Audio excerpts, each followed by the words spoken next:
பார்க்க போகிறோன்னா, ஆஸ்மா நோயில் வந்து ரொம்ப நாளாக சிரமப்பட்டுருப்பீங்க. அந்த சிரமத்துலேருந்து ஈஸியாக வெளியில் வர்றது எப்படி அப்படிங்கிறத நான் சொல்லித்தரப் போகிறேன். அதாவது ஒரு சில 3 பயிற்சி சொல்லித்தரப் போகிறேன். அதை செஞ்சுட்டு வந்தீங்கன்னா நல்ல பலன் இருக்கும். முதல் பயிற்சி என்னன்னா, இந்த கட்டை விரல் நுனியோட நடுவிரல் நுனியாக வந்து சேர்த்தணும். இந்த முதல்ல ஒரு கோடு இருக்கு இல்லையா, அந்த முதல் கோட்டில் மோதிர விரல் நுனியை கொண்டாந்து சேர்த்தணும். அடிக்கோட்டில் கடைசியான சுண்டு விரலை கொண்டாந்து சேர்த்தணும். ஆட்காட்டி விரலை நீட்டிக்கணும். இதே மாதிரி இந்த கையில் சொல்லித்தரேன். ஆட்காட்டி விரலை நீட்டிக்கிறோம். கட்டை விரல் நுனியோட நடுவிரல் நுனியை சேர்த்துறோம். இந்த முதல் கோட்டில் மோதிர விரலை கொண்டாந்து சேர்த்துறோம். கடைசி கோட்டில் சுண்டு விரலை கொண்டாந்து சேர்த்துறோம். இப்படி வச்சுட்டு 1/4 மணி நேரம் வச்சுருந்தீங்கன்னா போதுமானது. இது பண்ணிட்டு வந்தீங்கன்னா மிக விரைவில் அந்த ஆஸ்மா தொந்தரவுலேருந்து வெளியில் வரலாம். இது இன்னொரு தடவை சொல்லித்தரேன். ஆட்காட்டு விரலை நீராக நீட்டிக்கணும். கட்டை விரல் நுனியோட நடுவிரல் நுனியை கொண்டாந்து சேர்த்தணும். மோதிர விரலை கொண்டாந்து முதல் கோட்டில் சேர்த்தணும்.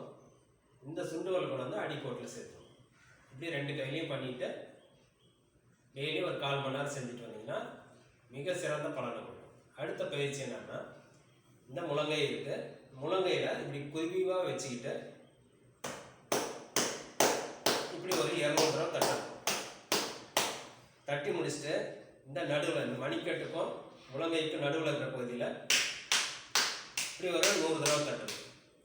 இங்கே ஒரு 100 தடவை, மணிக்கட்டில் ஒரு 100 தடவை தட்டணும். இங்கே 200 தடவை, இங்கே 100 தடவை, மணிக்கட்டில் ஒரு 100 தடவை. இதே மாதிரி இந்த கையில் முழங்கையில் 100, முழங்கையில் 200, நடுவில் 100, மணிக்கட்டில் 100. முழங்கையில் 200, நடுவில் 100, மணிக்கட்டில் ஒரு 100. இது மாதிரி பயிற்சி பண்ணிட்டு இருந்தீங்கன்னாலும் நல்ல பலன் இருக்கும். அடுத்ததாக என்ன பண்ண போகிறோன்னா, இந்த இடம் இருக்கு இல்லையா, இது ஷோல்டர் ஜாயிண்ட்டு. இங்கே ஒரு எலும்பு இருக்கும். எலும்பு முடிஞ்சு இந்த இடத்துல ஒரு பள்ளம் வரும். இந்த பள்ளம் வர இடத்துல இப்படி ஒரு 50 தடவை, இப்படி ஒரு 10 தடவை இப்படி வெளிப்பக்கமாக சுற்றி விடுங்க. உள்பக்கமாக ஒரு 10 தடவை சுற்றி விடுங்க. அதே மாதிரி இந்த பக்கம் வெளிப்பக்கமாக ஒரு 10 தடவை, உள்பக்கமாக ஒரு 10 தடவை. இது மாதிரி செஞ்சுட்டு வந்தீங்கன்னா மிகச்சிறந்த பலன் இருக்கும்.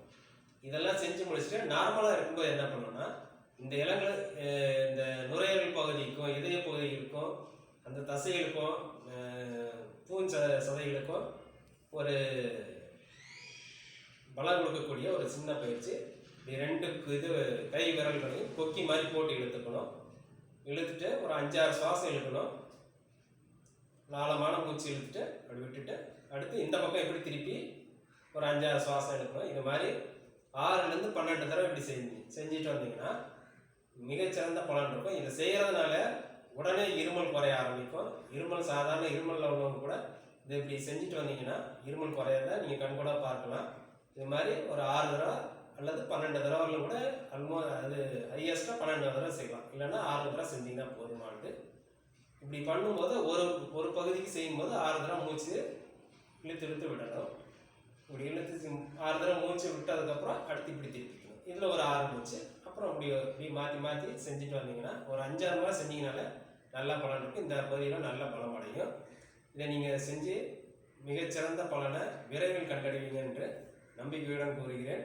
நன்றி, வணக்கம்.